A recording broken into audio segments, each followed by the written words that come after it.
And so for us, when we got into Offleash'd, it was like, how do we expand the tent? How do we bring access to pet parenthood to more families? How do we solve some of these big issues, or at least attempt to? And these big issues we look at is, housing insecurity and food insecurity and financial insecurity that oftentimes is that barrier between more pet parents deciding I want to get a pet because they're concerned about those things. And it leaves more dogs or more cats or more animals in the shelter.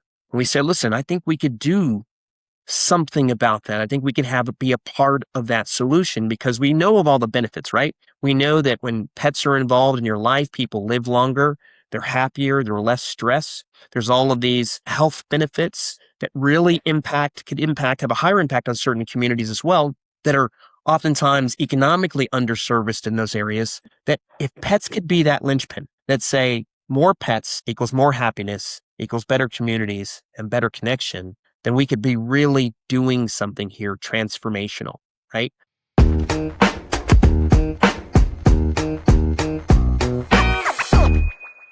Welcome to the In Factor, conversations with entrepreneurs who started, stumbled, and succeeded.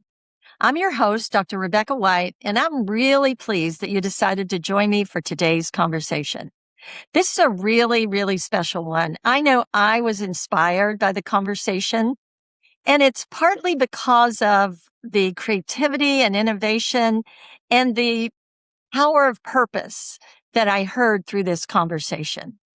Our guest is not just building a company, he is building something in response to something that affects us all, the epidemic of loneliness. And here's the really interesting part. He is using the most unconditional creatures on the planet, our pets, to do something about it. Today's episode, we bring in Terry James. He spent 25 years as an elite wealth manager at some of the most respected institutions in the world before making a decision that probably surprised everyone who knew him. He walked away from that career to become a tech entrepreneur and community builder, and to start not one, but two brands that are reshaping the pet industry and what it means to be a pet parent today in America. He is co-founder and CEO of Offleash'd, the social app that is bringing pet parents together through friendships, live events, and real community. He and his partners have also started a company called Nibble and Wag, and it's an affordable premium dog food brand. They decided to start this because they heard from many of pet parents that it was getting too expensive to be able to afford to pay for a premium dog food, a healthy dog food for their pet. Add in Eve AI, a pet-specific artificial intelligent agent that lives inside the app, and you begin to understand that Terry is not thinking small. This is a great conversation. You're going to love it.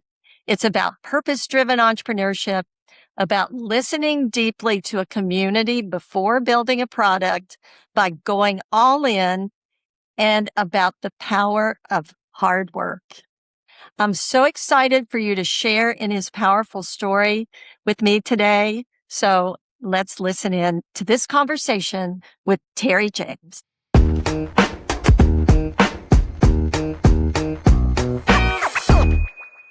Terry, thank you for joining me today on The Impactor. Thank you so much for having me, Rebecca. Yeah, I'm really excited to get you on the show. I'm really curious about your background, your business. I think it's a really cool concept. I love pets, and it's a huge industry.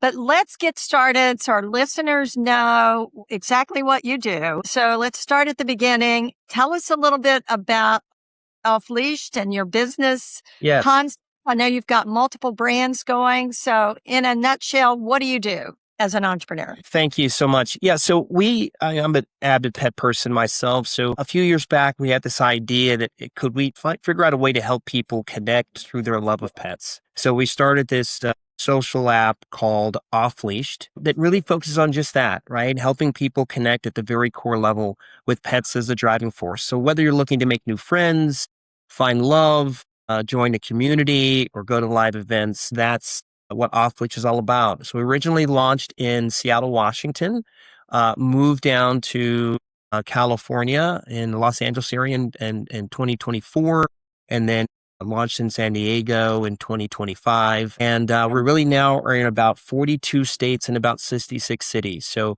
people's love for pets is nationwide, and we'd love to help people do that and be a part of that. Yeah, absolutely. So talk us through what your brands actually do. So you've got an app, which I think is really interesting, Yes. but the philosophy for it really comes from this idea that there's a lot of loneliness in the world, quite Yeah. honestly. I mean, I think the pandemic showed us all that there was this massive Yes. epidemic of loneliness where people were just disconnected from each other, really weren't connecting, and were really almost oftentimes behind their screens.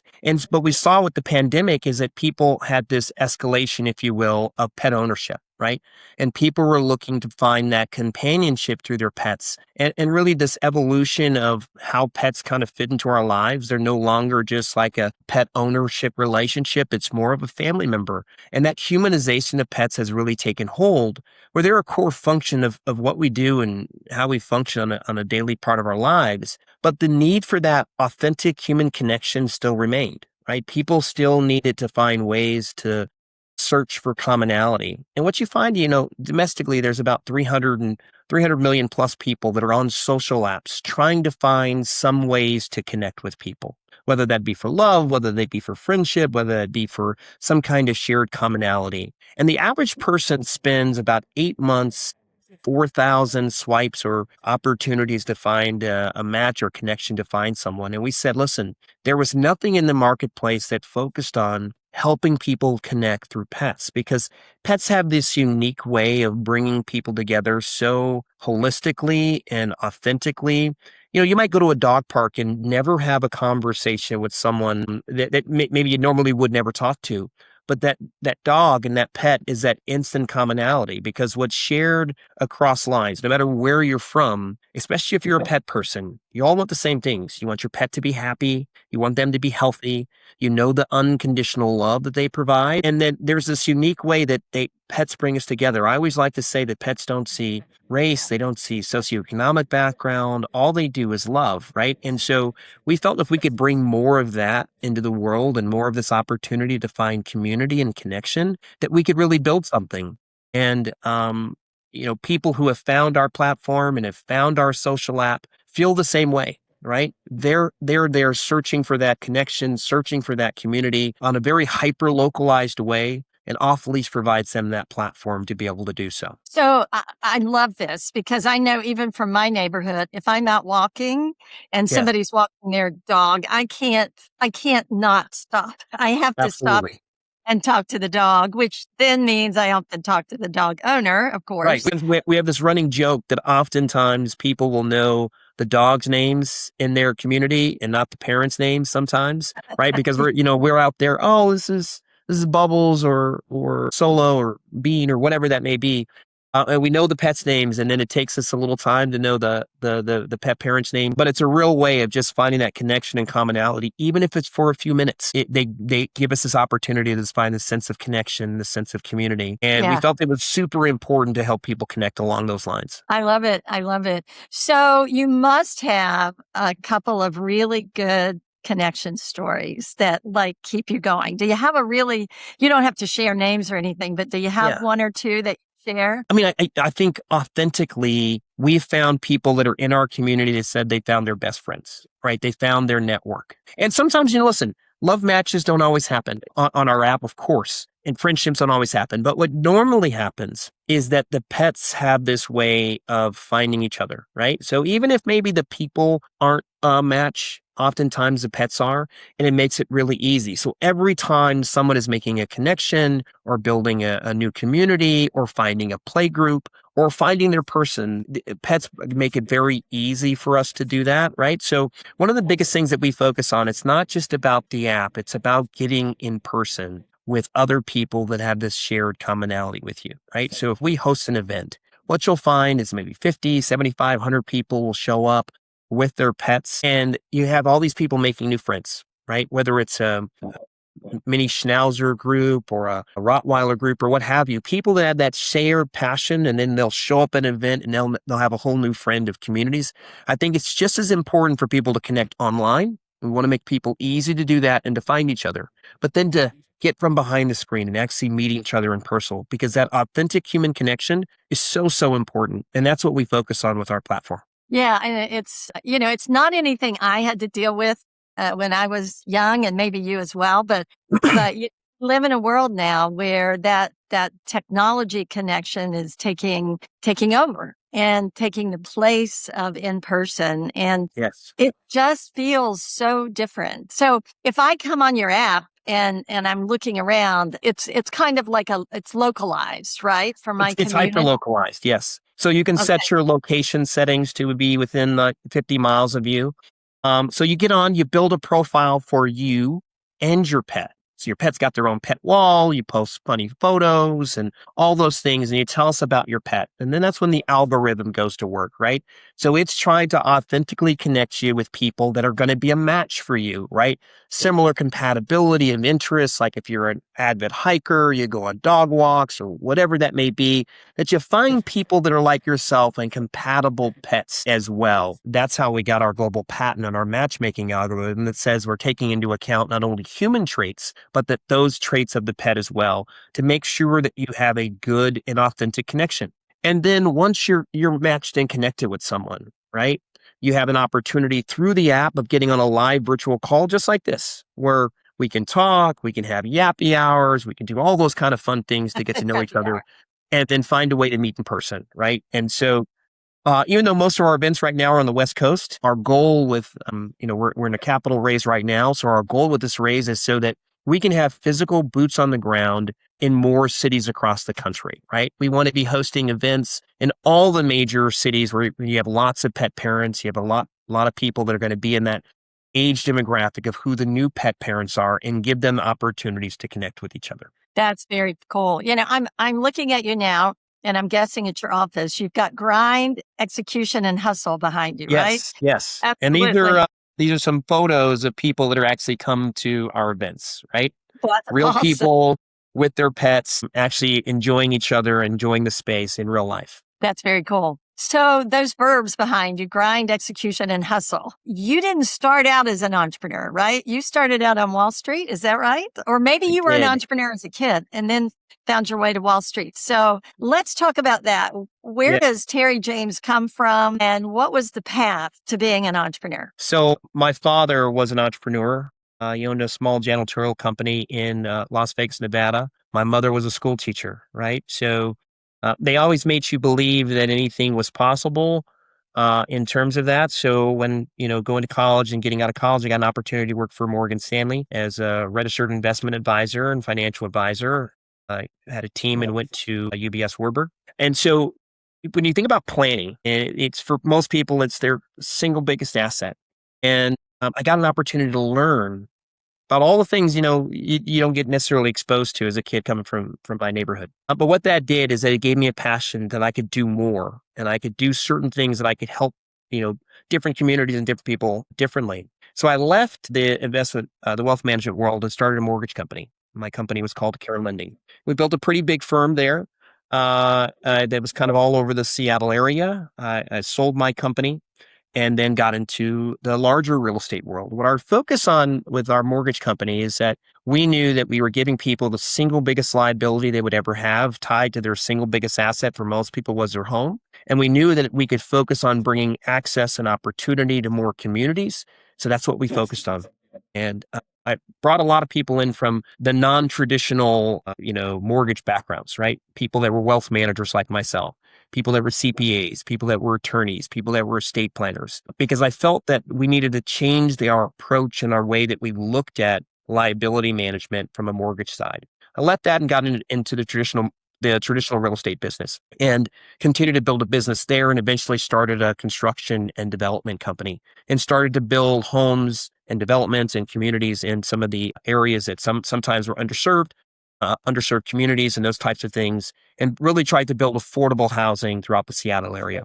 So, I call myself a chronic entrepreneur, but for me, it's really about trying to make an impact and saying, what could my life mean, and could I do more, and could I try more and do things at certain places that it normally maybe you wouldn't find me doing it.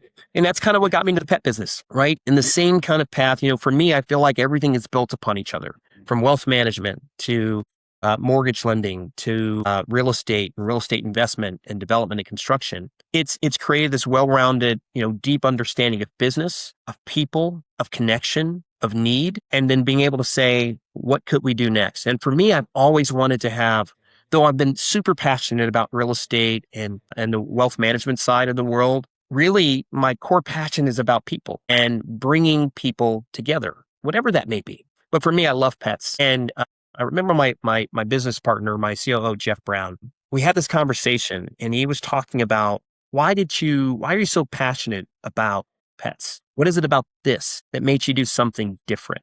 Right. And I think about the earliest stories of my life, and I, grew up in maybe not the best neighborhood growing up. And so I was a latchkey kid. So I'd come home every day, get off the bus and go in. And my dog, Jumbo, was my place of safety before my parents got home from work.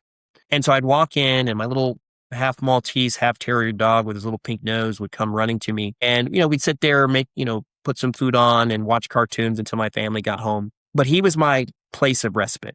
And you think about how important those little instances and those memories are towards everything you do in life. And I didn't even realize it until we went through this process of discovering what's our why behind this, right? And I know how important pets are to people. And I know how important pets were to me. And I know how important they've been to our family. So why shouldn't every family have the same chances to do that as I did, to experience that love, right? And so for us, when we got into Offleash'd, it was like, how do we expand the tent? How do we bring access to pet parenthood to more families? How do we solve some of these big issues, or at least attempt to? And these big issues we look at is, housing insecurity and food insecurity and financial insecurity that oftentimes is that barrier between more pet parents deciding I want to get a pet because they're concerned about those things. And it leaves more dogs or more cats or more animals in the shelter. And we say, listen, I think we could do something about that. I think we could be a part of that solution because we know of all the benefits, right? We know that when pets are involved in your life, people live longer, they're happier, they're less stress. There's all of these health benefits that really have a higher impact on certain communities as well that are oftentimes economically underserviced in those areas, that if pets could be that linchpin that say more pets equals more happiness, equals better communities and better connection, then we could be really doing something here transformational, right?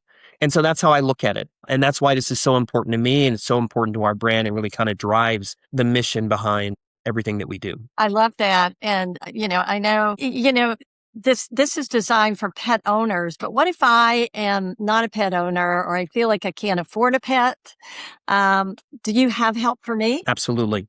This community is just, you have to love pets. Now, if you Okay. don't love pets, we might have to have a different conversation, right? Yeah. Because I think maybe there's But a maybe little, for the person that suppose I'm an executive and I'm traveling all the time, so I don't feel like yes, it's fair to have a pet, but I miss that.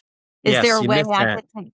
Yeah. Absolutely. You can still come onto our platform. The only requirement is that you love pets, right? So you can still build a profile and those kind of things. You can still come to events. Sometimes people come just for the snuggles, right? If we'll do a partnership puppy yoga event, you can still come just for the snuggles and just for that love and that affection. If we're doing a charitable drive, you can still come and make your impact known, even if you don't have a pet. But we want to equip you with the tools and the opportunities to be a pet parent. We want to make pet parenthood, especially for younger pet parents, less scary, right? Confidence is the most important part about being a pet parent. Like, what do I do? Well, what food do I feed them? Where do I go for vet care? What decisions do I make? Oh my gosh, they ate a little chocolate. What do I do? Right. So within our platform, we've built those tools and resources to help you be more confident as a pet parent, to also find people that you can connect with, and then a community, an engaged community that you can join and be a part of. So you were doing the mortgage company immediately preceding and the real estate. So Yes. when did this click for you? And you mentioned a partner. So did you start this with someone? Yeah, my two of my most important team members, Jeff Brown and Nazar Samatar, and Naz is our CTO, Jeff is our COO. These are, guys that have been in my life for, 15 years, right? Jeff and I's mortgage company, what were acquired at the same time. And that's what, how we came into each other's lives. Naz became a client of both of ours. And then you just build those authentic relationships from serendipitous meetings, right? And so those meetings were in that same fashion, but we were all pet lovers, right? And we all had, a relative degree of success in our other endeavors. And so we could really take a different approach to trying this than a lot of other bootstrap founders have to, right? For most, they can't afford not to take a salary. They can't afford to put a lot of their own money into the brand before it's successful. We were in a position where we could do that, each of us, where we could financially contribute, more than a reasonable amount of funds to get the company off the ground. We could bet on ourselves. And then we could also put all of our efforts into building something great before we reach the point where we could take a salary. I know there are amazing people who have a lot of great ideas. And unfortunately, economics oftentimes stand in the way of realizing those goals. I remember when I started my first company, right, with wife at home, young baby, and taking a risk, right? And so she had to bet on me in the same way that I kind of bet on myself. So I know what that's like. And I've been there a few times. And, I look at entrepreneurship as you never fail. You're just trying and you're learning every time that something necessarily doesn't go right so you can do better next time.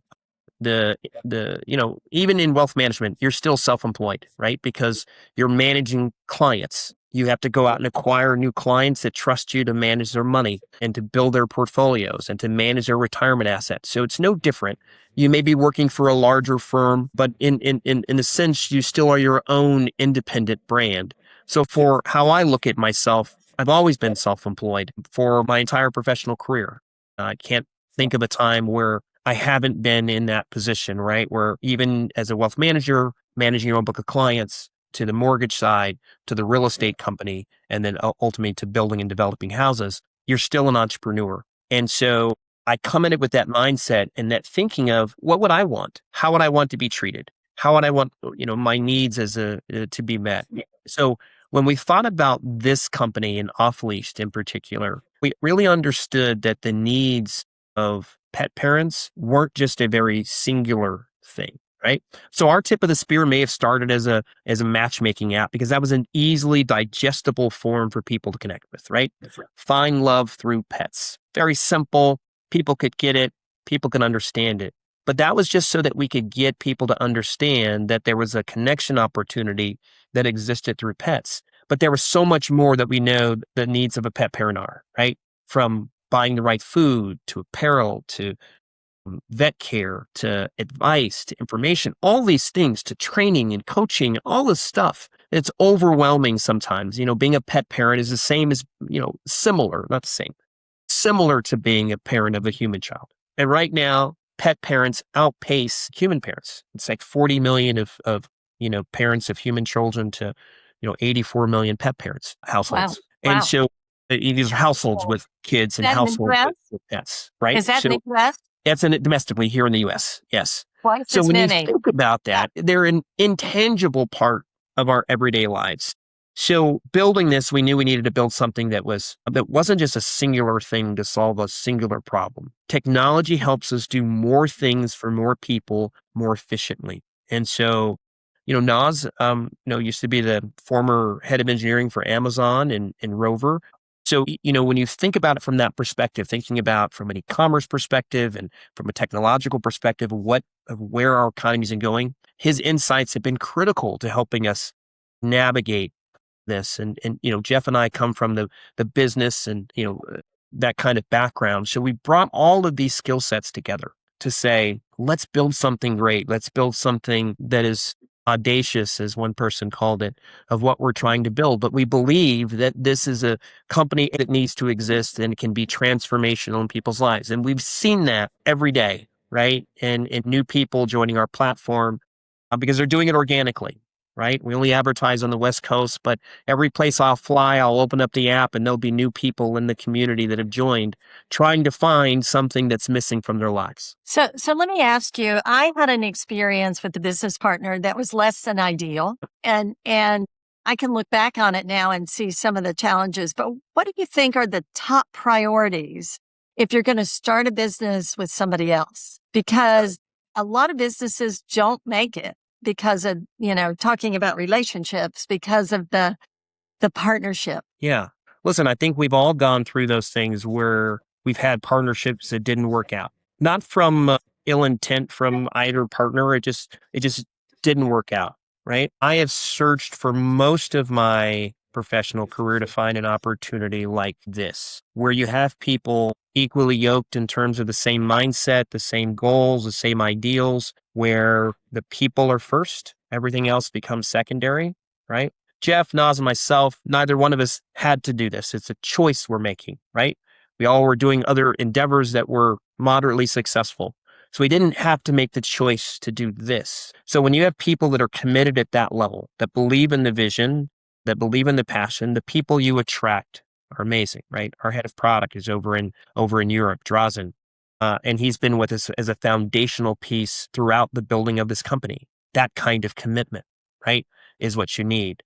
Advisors that we've had that are part of our team, people like Emily that came over to us from Apple that believe in the vision, right? What we've been able to do, maybe it's a gift that I have, I can attract really great people that can believe in doing something bigger than themselves. And I think most people want to be a part of something that's not just transactional, but that's really impactful on people's lives. And I'm not saying that everyone doesn't have that gift, but that's one of the things that I have. And so what I've done this time is found people that share in that same vision, that same passion, and want it just as much as I do. And I think that is the one thing that, from learning lessons from the past, as you've talked about, was critical in this. Finding people that are passionate in the same way and that you trust immensely, right? Relationships over time. And these are people I've had relationships for a decade plus, deep relationships. So they weren't casual in going into business. You were all in. All of you Yeah. were all in. Which Yes, I think makes a difference. When you're absolutely. not all in, you have to be all in, I think.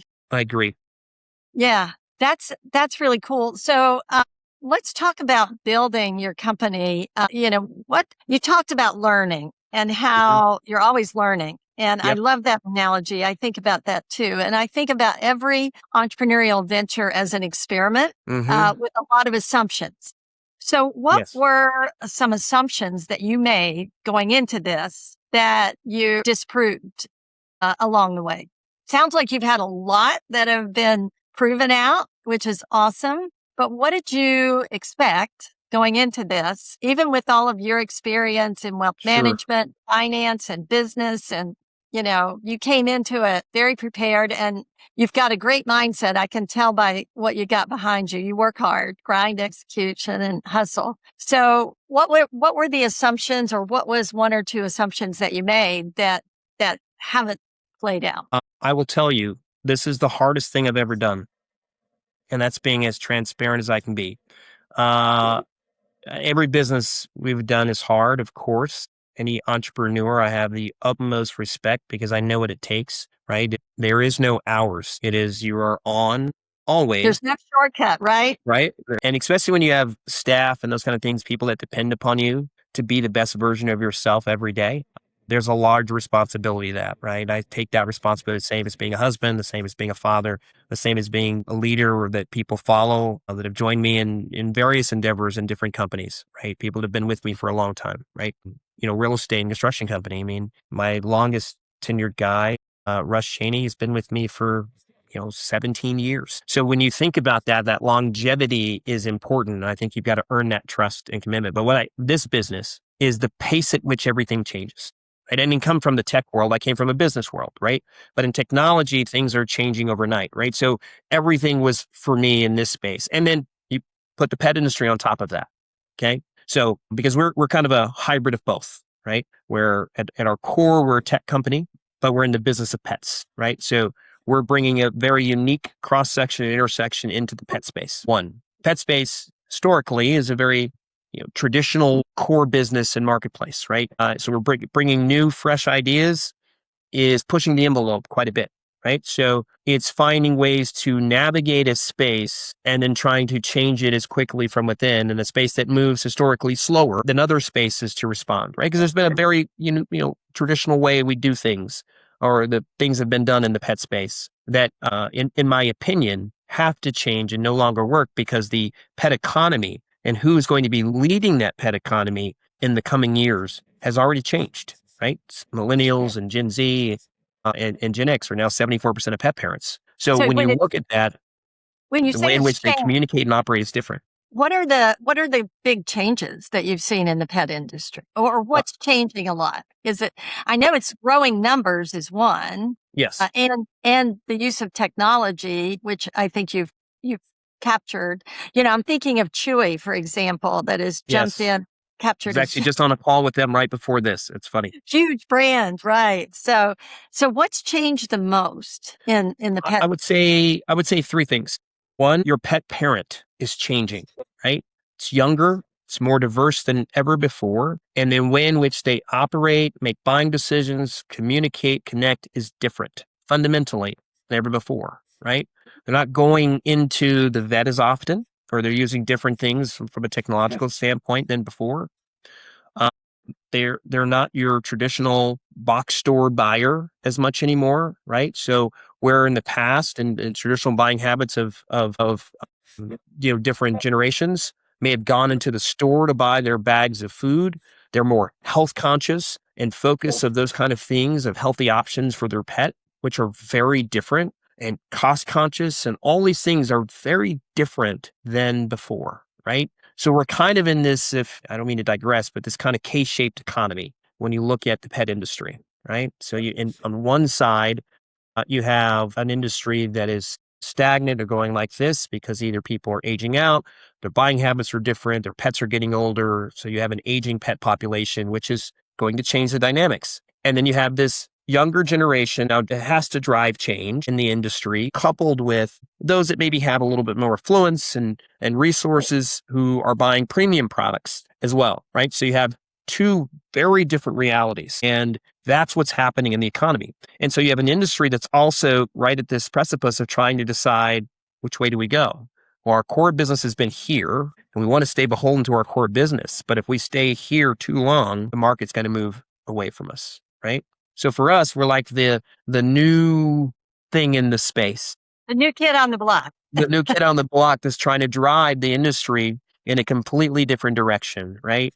That says, look, we have to embrace the new uniqueness in the marketplace, right? You have a large group of women pet owners driving lots of decision makings and buying decisions. They always have, but it's the different dynamics now. The Spanish speaking community is the second largest dog owning community here domestically in the US. These are really important things. There's opportunities to grow market share in other communities of color that haven't traditionally been looked at from large brands. It's younger generations of people in big, huge population centers that have millions of pets and will be pet parents going forward. And they're replacing children for a period of time with pets. So all those dynamics are changing. So it's getting the pet industry to recognize that and to get ahead of that. I think the way we are Yeah. as a space. So we're trying to forge our way into leadership positions in the pet industry to help them drive and say, listen, we either got to get along and move or get left behind. Yeah, it's tough to be the one out there leading. It can be very challenging. So I can see where that was a big wake up, I guess, when you got into the industry to It start to was. understand it, to start to understand How hard the headwaves or the headwinds is a better headwind. word. Yeah. We're going to be to kind of effectuate change in the way that we wanted it to, right? But now, listen, we got some great people, amazing people in the pet space that have really embraced us and embraced what we're doing. Growing close relationships with the Mars team. Like I said, we were on the phone with the Chewy team right before this. So listen, the people who are going to continue to lead, I think they're getting it. There's a lot of great, amazing entrepreneurs coming into this space that are passionate about change and opportunity and connection and community. And we want to just be a part of leading this new era of pet parenthood. Well, it's interesting because you do have the advantage of being younger and more nimble. and I find it really interesting because you're talking about partnerships Yes. and collaborations as opposed to competition. Not that competition isn't out there, but you're focused on collaboration, if I'm hearing you Oh, correctly. you're absolutely hearing me right. Yes. Fundamentally, I'll tell you this. I've never really believed in competition. What I mean by that is I'm a super competitive person. Our whole family is filled with competitive people. So let me let me lead with that. That doesn't change. But I'm not a fit for everybody. Another person is not a fit for everybody. I'm okay with that. But there are some people that I'm a great fit for in terms of what their needs are, that our brand is an amazing fit for, right? So it's about, we should, instead of competing with each other, the goal is the client.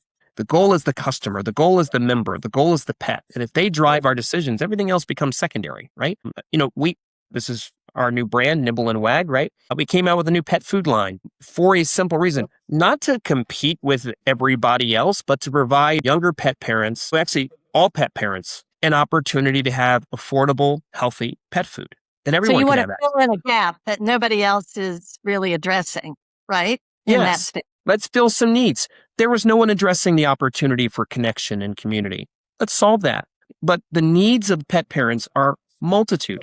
We know we can't solve all of those. So we should be looking for collaborations to make sure that we can make the lives of our customers and our members and our pets better. Those who look at it as competition, I just think that's a backwards way of thinking for me, because it doesn't do anyone a good service, right? It only serves maybe that particular brand, but it doesn't serve the customer. And I've always believed in this, that if you serve the customer well, your business will prosper. Your business will do well. And so I've never looked at it that way, because I do believe we've got something that everyone, if you're a pet parent, would want. It doesn't matter the age. If you are comfortable, at least at some level, with technology, you're willing to get on an app and you're willing to go out and meet people, we're a great place for you, right? We're going to be hosting some events at a winery in Washington coming up, a 3-part series.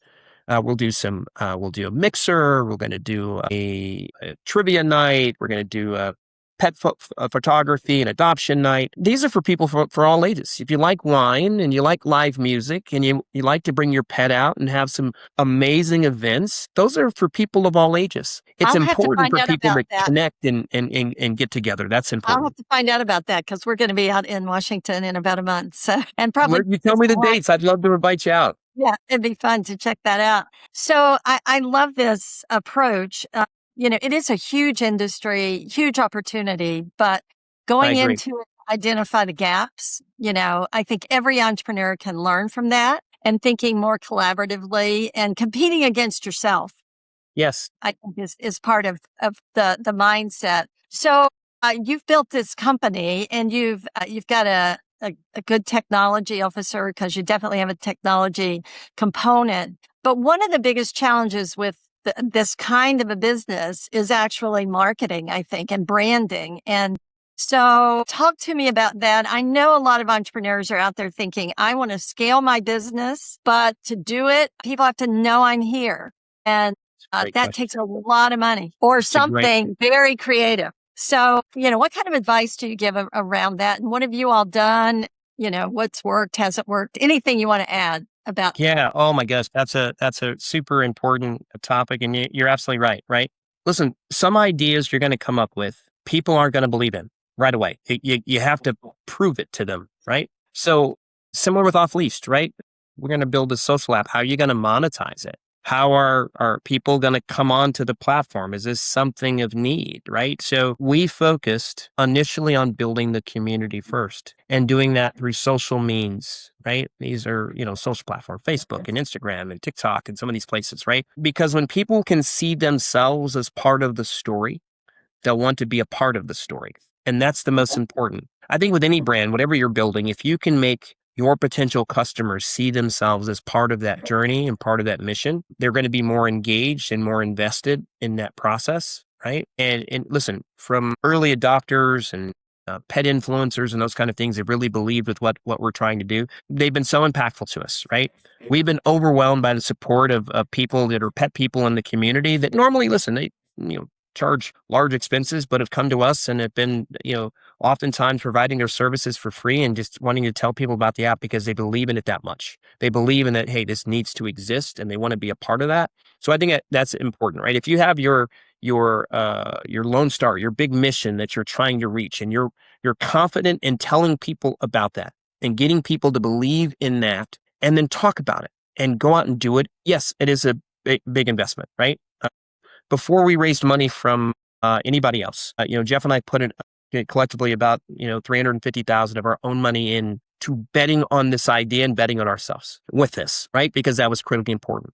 And then our first investors were people that trusted us. And then from there, we raised another 700,000, and we got up to $1 million, and we got into the Google program, Google Cloud for Startup program, because people started believing in it from there. Now we're trying to raise another 5 million because we know we need to have boots on the ground physically in other big cities, right? We need to be in Denver. We need to be in Austin, in Dallas. We need to be in Atlanta. We need to be in Miami and Orlando. We need to be, in Tampa. We need to be in New York. We need to be in Tennessee. Big population centers with lots of pets, lots of people that can really exacerbate that momentum. Now we're also out working on some stuff on some media plays that I think will get us our brand in front of hopefully millions of new eyeballs instantly with some great stuff we've been working on behind the scenes. But we're really excited about the future in terms of what that looks like. I believe. If I can help you in Tampa, Yes. let me know about it. I'm Yes. happy. 100%. I got a question for you because I know from listening to you talk and from reading about you that you're passionate about helping people. What do you say to the entrepreneur who's listening and says, I'm willing to work hard. I'm passionate about this idea, but I don't have 350,000 or a partner. What do you say to them? How can we make entrepreneurship more accessible? Because I do believe entrepreneurship can be a game changer. Yeah. That is the biggest challenge I think we all have to focus on, right? Yeah. You're absolutely right. That is the biggest challenge. I know I talked about that before, that we're in a unique position to try to do this, right? There are some great investors out there that will take a risk and bet on an idea, and it's very hard, right? Being in this space, entrepreneurship is the hardest thing that anybody will ever do, right? Because you have to bet on yourself consistently. There is no guarantee of a paycheck at the end of next month. You're constantly having to wear 10 or 20 different hats. Your legal, your compliance, your leadership, your marketing, your grassroots guys. You're all of those people in one, and that's the beauty of it, right? I think I always believe in this. You have to be willing to bet on yourself, regardless. And it may seem like this is super risky, and I totally get that, right? And there's no guarantee that it's going to work and that it's going to be successful. But I will tell you this, that if you try and you put all of your effort in and you really believe in it and you sell out, and there are no shortcuts. That doesn't mean I'm going to be an entrepreneur and I'm going to work, from, 8 o'clock to noon every day. That's not the entrepreneur life, right? It is the most thankless experience I think most people will go through. It is sometimes 4 o'clock in the morning until 1 o'clock at night. And those are the days, and that's what you're signing up for. But I've always believed in a very simple concept. You won't outwork me. And if you can adapt that, people asked, especially when I was a little bit younger, and how did I sometimes get past some of my peers? And sure, I have an immense confidence in my abilities and what I can bring to the table. I think everyone has to have that. But if you think about the average person working 9 to 5, and instead of working 9 to 5, I can work 6 a.m. to 7 p.m. and I can pick up an extra 5 hours a day. And I do that every week. At the end of 2 weeks, I picked up a full week and a half of work. At the end of a month, I picked up, I'm 2 weeks ahead of a person now, 3 weeks ahead of a person now. You multiply that over 12 months, right? Now I'm 36 weeks ahead of someone, right? That's an additional 9 months. So you extrapolate that over a 5-10-year period. And then you see, well, where's the difference? It's because I was willing to put in the extra work to get that much farther. How much more do you want it than the next person, right? Because most people aren't willing to do that. And there is no like magic bullet. I didn't come from money. I didn't come from any resources or those kind of things where I could lean on that. But what my parents did give me was this immense belief in myself, one, and two, this undeniable work ethic. And I knew regardless of what barriers were put in front of me, and there were a multitude, I had the ability to overcome them because I will outwork it. Right. And so that's the pledge I would give to most people. Always better yourself. When you fall flat, you fall on your back because you got to look up to get up. And I believe in that. Right. Because if you try consistently, eventually it's going to work. Eventually people are going to believe in it. And the people will come alongside you and you'll have that one person bet on you. And then you'll have the next person bet on you. And that continues to repeat itself time and time again. And then we get there. But then, as an entrepreneur, I don't know if retirement is ever something you'll ever do because you always want to do good. You always You want to always do want to good. try better, right? I think entrepreneurs want to transform. They Yes, want to do something transformative. And I love that. I love that answer. And I think the other thing to add on to that is when you demonstrate that kind of work ethic, there are mentors along the way that will show up, and absolutely. you will be surprised at the people, I think, that will help you when you demonstrate that kind of passion for what you're doing and that work ethic. I'm actually getting chills just thinking about our conversation. So Agreed. you really I inspired me there. Yeah, fully it agree is. with that. Yeah, it is hard work, but I can say in my life, mentors and people that have helped me along the way and shown up have just been, a big part of my journey. And I'm sure you probably have the same. 100%. I would say in this company, even more so as well, too. Like I told you, the two guys alongside of me, I mean, to attract that kind of talent to walk alongside you in doing this for free is an Rare. immense, it's very humbling, right? Because they believe in you that much, of course. They don't have to do this, but they're right alongside step for step because we believe in doing something transformational. Right. And you have to have people like that. So I think if you show up in the right ways, you'll have people that will come alongside you and show up in the right ways for that as well. Right. You got to have a great support system at home. You got to have a great support system with your friends because it's going to get tough. There's going to be times you're going to doubt yourself, all those kind of things. Those are normal feelings and normal reactions. It's not always going to work. Sometimes your best ideas aren't going to work. And you got to be willing to say, okay, I'm going to pick myself up and go another round. Right. And because it's a journey, it's a process. Right. And I know a lot of entrepreneurs can get discouraged by early setbacks or things not going as perfectly. And I look at it, that's life. It's not going to be perfect. It's also helpful. It's also helpful to learn that stuff early, right? It is. So I Immensely. call it executing past failure. You've Yes, got to execute past failure. And the sooner you learn those lessons in the journey, the less you have to lose in many ways. So agreed. they say fail fast, right? I think. But obviously we want everybody to have success, but success usually doesn't come unless there are some failures along the way.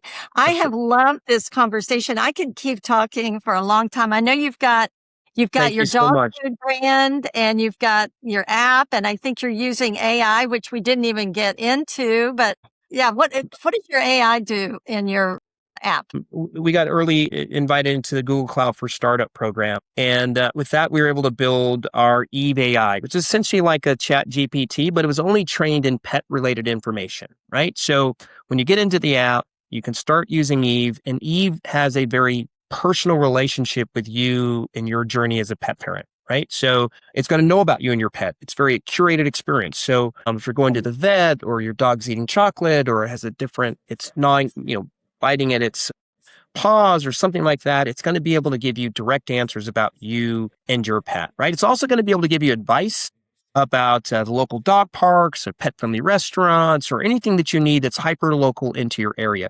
It is an absolute game changer. When you think about like places like Reddit, right? On a daily basis, you might have a million, four people crowdsourcing answers about what to do with their pet.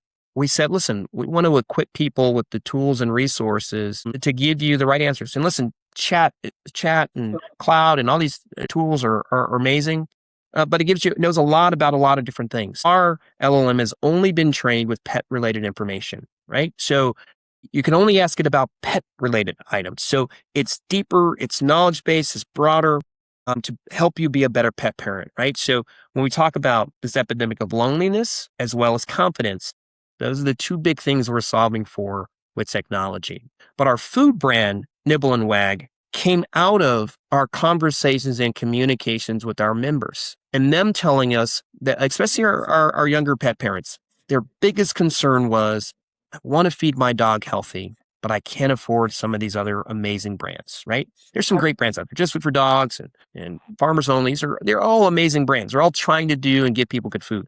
But financially, it is out Yeah. of reach of most people, Yeah. right? But should you have to make the choice between that, the Clean Project just came out with a big report about, a lot of the carcinogens and, all these toxins and stuff in dry kibble. And I'm not saying that these companies are intentionally trying to do that, but what I am saying, that's the outcome. The outcome is that there's not a lot of healthy ingredients that most people are buying from this, and it's usually cost driven. So we said, could we do something and give people a real option of having healthy, transparent food at a price that people could afford? And so we met our partner, Eric Adams, with Dog and Whistle over drinks and margaritas at a conference I was speaking at. And we came up with this. I was like, could we do this? And I'd never built a pet food before. Like many of the things we haven't. So Jeff and I got on a plane and started crisscrossing across the country, going to every conference we could to try to figure out how to do this. And a year and a half later, we just launched our own pet food line at nibbleandwag.com. It's $16.99 a bag. If you're an Offleash'd member, it's $15. It's a 1 pound bag. It equates to about 4 pounds of food. So it's under $2 a meal. It's healthy food, fully transparent, accessible to everyone, right? That was our goal, to make a healthy food product that everyone could afford. I knew what the challenges were when I was growing up of not being able to give our dog good, healthy food. And then I knew what the opposite was of giving our dog the most expensive food. And I said, the truth has to be something different than that. And so that's why we created this food, and we're super excited about the opportunities to expose the world about healthy food that everyone can afford. I love it. And I wish you would start working on the food supply for humans. Working on it. Maybe that's next. Maybe that's next. Well, this has been an amazing conversation, Terry. I always ask, what's your, if you could give one piece of advice to the aspiring entrepreneur out there. I work with a lot of students, who want to be you someday. What would that one piece of advice be? It would be two things. Believe in yourself more than anything, right? Have that bet, that internal confidence is so important, because there's going to be times of doubt. There's going to be times where it's hard to get up that day, but that belief in yourself and that you're called to do something more than even what you thought was possible. I think that's super important.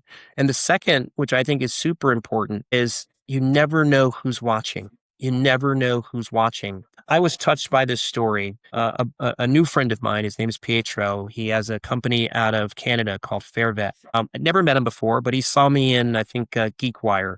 And he's another African-American business owner in the pet space. He had never seen someone that looked like himself in a major tech magazine or anything like that. He flew from Canada to California on the off chance that he would meet me and that I would be at this conference. And we met each other. And the story he told me was that I would have given up my dream, and I was about to, but then I saw you in this magazine and I felt that there was an opportunity for me to do the same thing. So you never know who you're going to inspire and who your life and whatever you're doing is going to touch. So believe in yourself and know that other people are watching, even if you don't know they are, because they want to be inspired by some of the things that you do. So those are the two takeaways that I have, and hopefully that can be impactful for somebody else's life. Love it. Love it. That's so amazing. That's so amazing. Terry, where can our guests find out everything they need to know about Offleash'd and your new dog food line and your everything that you have to offer your company? Please visit us on our website, www.offleash'd, that's OFFLEASHD.com, and our pet food line, which is nibbleandwag.com, to find either our food or join our social community. You go to the Play Store on Google or the Apple Store and download our app and join our community. I'd love to hear from you. Send us a message. Let us know you came. We're going to start rolling out these series, which is called our Pet of the Day. We're going to show all of the pets that are in our community. There are quite a few thousand of pets, so we'll never run out, at least for the next 20 years. So we're excited. Hopefully your pet can come onto our platform as well. We'd love to have you. I love it. I love it. Thank you, Terry. I appreciate you joining me today. Thank you, Rebecca. I appreciate being on your show and your audience. I've really enjoyed my time here.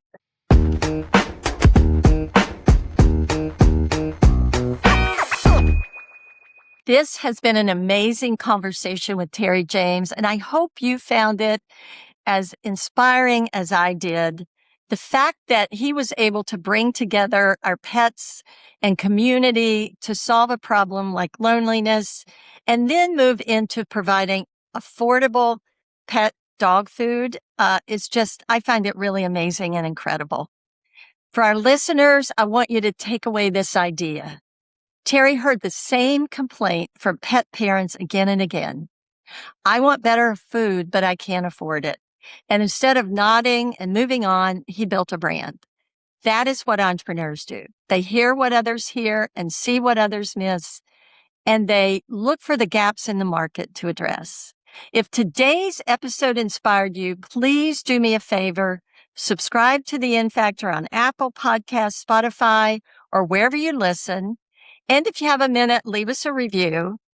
Also, if you know someone that could benefit from this episode, please share it because you never know, as Terry said, you never know who's watching and who you can inspire. And speaking of community, if you're ready to level up your own entrepreneurial intelligence, head over to drrebeccawhite.com to explore the EI Lab and everything we're building there. Until next time, keep building, keep listening, and keep betting on yourself. I'm Rebecca White. Thank you for joining me today on The N Factor.